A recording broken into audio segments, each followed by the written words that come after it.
Tiger Talk. Flash Report.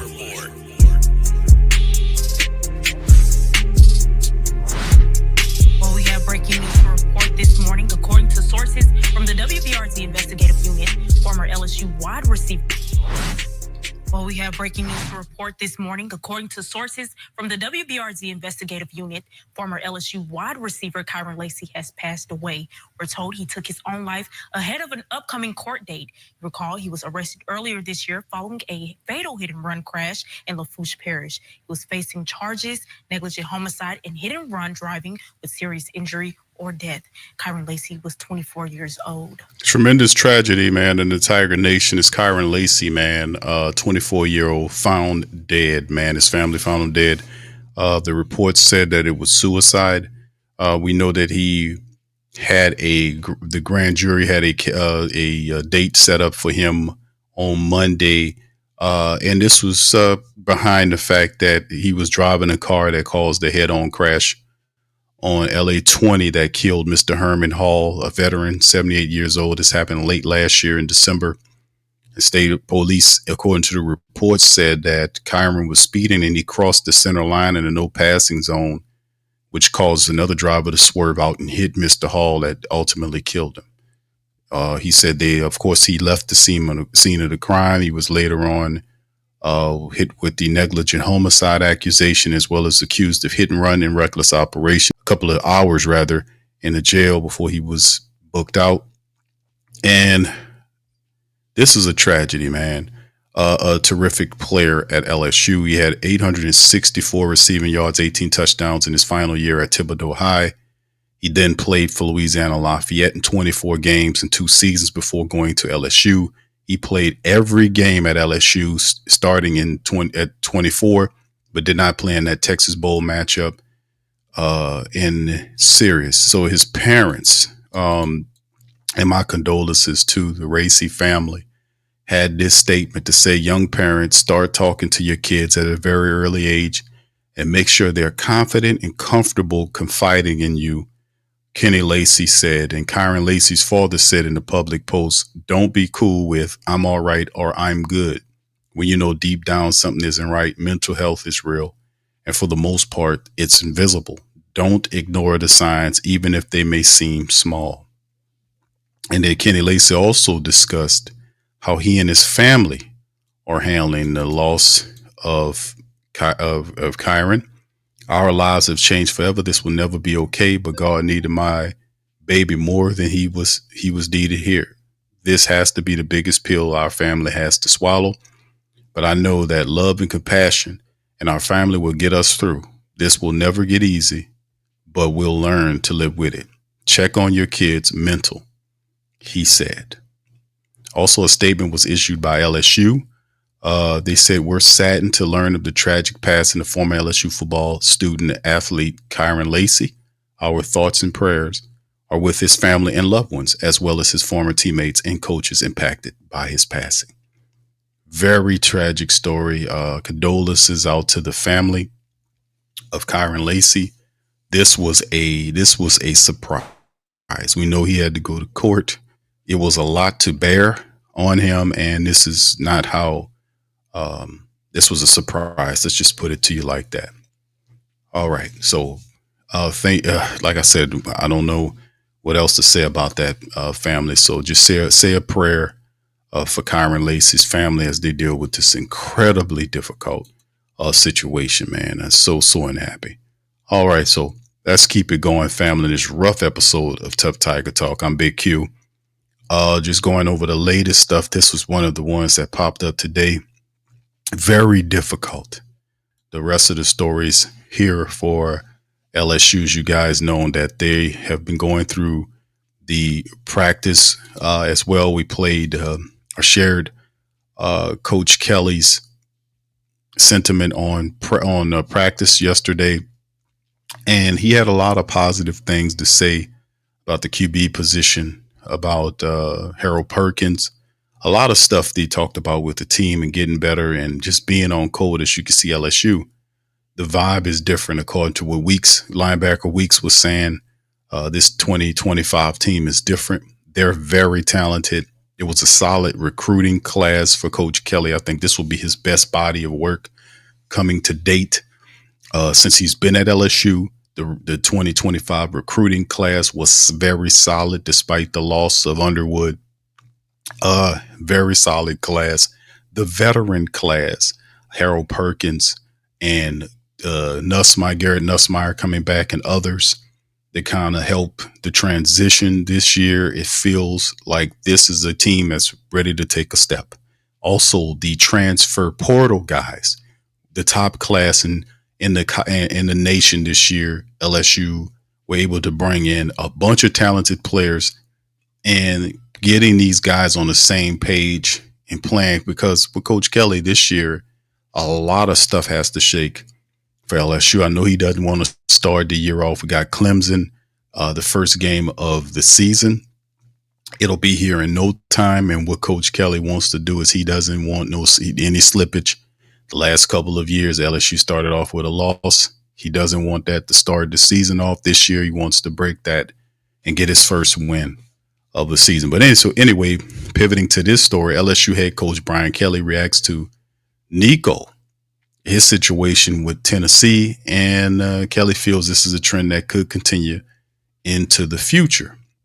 And if people haven't been keeping up with Nico kind of held out with his NIL deal with Tennessee. He wanted double the money, and Tennessee told him to kick rocks. You know, you're not that good, pretty much. LSU football coach Brian Kelly was asked about the Nico situation, LSU spring game, and he feels we could see more situations like that in the future. If you're not aware, the Volunteer starting quarterback Nico set off the Vol spring practice earlier this week as he wanted to renegotiate his NIL contract. But after negotiations stalled and Tennessee refused to meet his demands, which are rumored to be in the $4 million range, he entered the transfer portal. The news sent shockwaves through college football. Well, we've heard of guys entering the portal, then deciding to come back after their school put together an NIL package, but everything about the situation just felt off. First, it came at a weird time. Nico and Tennessee had gone through some of their spring practices already, and the timing just seemed off.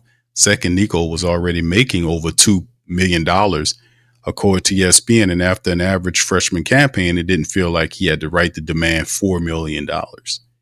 After LSU spring game, Coach Kelly was asked about his thoughts on this situation and feels that this is what was bound to happen since there aren't too many guidelines for NIL. He thinks they'll continue to see other situations like this take place. And this was his quote right here, saying, I think this is the first version of corrections, maybe. Coach Kelly said, I think we're going to see a lot of this. This was a new world. And I think we're going to navigate it as best we can. There are going to be other situations that come, and we're going to have to do the best that we can. It also says, I think there's going to be better information out there that will allow people to look at the comps for positions and say what makes sense or what doesn't make sense. It will also allow us to look at more reasonable moving forward for good or bad. People can make decisions.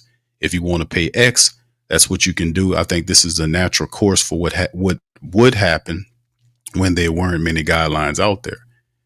It's a crazy world we live in college. College athletes signing multi-million-dollar contracts out of high school and then demanding more money after one season is not what NIL was intended to be, but that's just where we are now. So thank you, Mr. Luke Hubbard at LSU Tiger Sports on Athline, man, with a really solid thing. Yeah, this is definitely a different landscape to have in terms of college, but I think eventually in college you'll see some of these rules change right now. And I don't think it'll take a long time for some of these rules to change dealing with the NIL and be more restrictive, unlike some other sports where, college is a little different because it's all new. But I think that the landscape is changing, but I think the rules will move a little faster to adapt to the change to make things as fair as they possibly can. So the Nico situation is definitely unique. And yeah, like Coach Kelly said, you can definitely look at something like that continue to happen moving forward. All right, let's get into some other news right here. As LSU is hiring Kyle Williams. Y'all remember Kyle Williams, a fantastic interior defensive lineman, is going to be their next defensive line coach. Now, of course, LSU football is revving up. The Advocates' Wilson Alexander reported LSU is targeting Kyle Williams for the position. According to 24/7 Sports, Matt Zenitz confirmed Williams accepted the job. Now, Williams is a former Tiger who played 46 games for LSU from '02 to '05. He was a member of LSU's national championship team back in '03. He was a second team All SEC in 2004 before earning All-American honors in '05. He ranks 11th in LSU history with 16 and a half sacks and one of the best defensive tackles to ever wear a LSU uniform. Now, Williams will be Brian Kelly's fourth defensive line coach in 4 years at LSU. The position has been a revolving door since LSU promoted Ed Orgeron from defensive line coach to head coach in 2016. LSU thought it found stability with Bo Davis, but the NFL coaching carousel brought him to New Orleans. LSU has targeted Williams to be its next defensive line coach, and that's called William Alexander. And he hopes that he brings consistency, as what Bo Davis did. It's hard to imagine a guy like Williams leaving after 1 year. He has Tiger ties, so hopefully he'll stay. His coaching career is young, but he brings 13 years of NFL playing experience. Hiring an NFL All-Pro with deep ties to LSU in Louisiana should bode well for LSU recruiting efforts. LSU has a chance to sign a strong defensive tackle group in 2026 with Richard Anderson already committed. Anderson is sure to be one of Williams' first recruiting calls. Williams also take over a talented defensive tackle group in his first year as LSU. The Tigers returned Dominic McKinley, Ahmad Bro, after both made impacts as freshmen last year. 6-year senior Jacobian Guillory is back, missing 2024 with that Achilles injury. The change at the defensive line was the only swap in LSU's defensive coaching staff this offseason with Bo Davis lost. But LSU appreciate the defensive continuity with defensive coordinator Blake Baker back. So there you go. That's some good news right there. It's Kyle Williams. So you lose Coach Bo, and we know Coach Bo is a beloved coach. We lose him. But getting Kyle Williams, that was a very smart pivot for LSU to get a homegrown guy, and hopefully he'll stick around.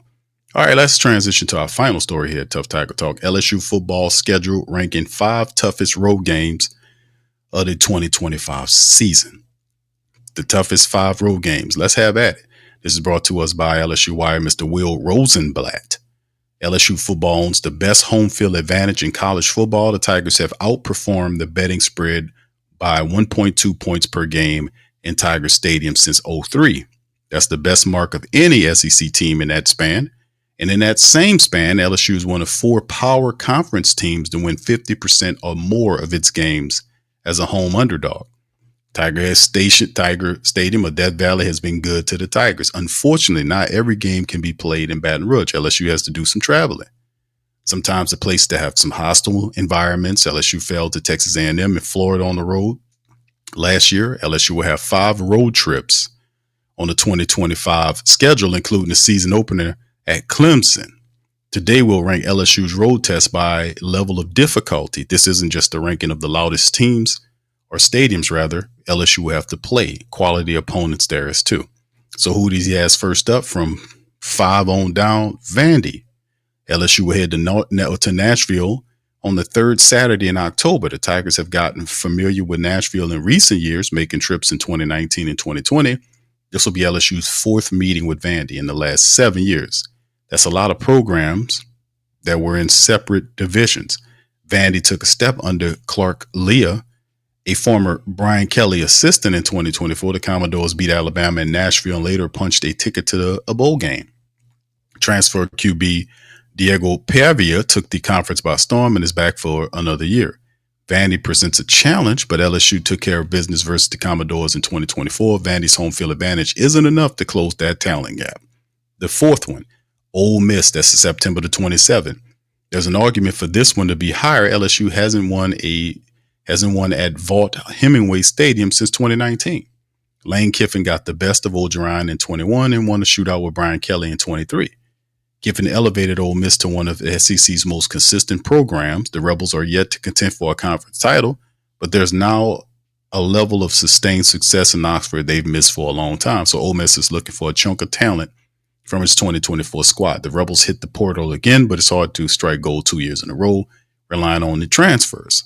Ole Miss won't be a finished product by the end of September. At Vaught Hemingway doesn't add much for noise perspective. This game is tough, but manageable. Number 3, the Clemson game to start the season off on August the 30th. They open the season with Clemson. The Tigers will look to get past that week one boogeyman. That's got the best of LSU every season dating back to 2020. The last time LSU won a season opener was Joe Burrow throwing a touchdown to Jamar Chase. Both Clemson and LSU have their eyes on the playoffs. Clemson lost in the first round in 2024, but returns a significant amount of production, especially on offense. QBK Klubnik, along with a talented group of wideouts, project to form one of the best offenses in the country. Clemson and LSU both refer to their stadiums as Death Valley.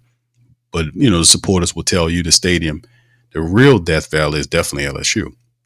Clemson will be a slight favorite and is a 90-5 win favorite at home since 2010. That's the best mark in the FBS, which means LSU got their hands, got some tough sledding, man, but it's not impossible. We just got to play some good football, man.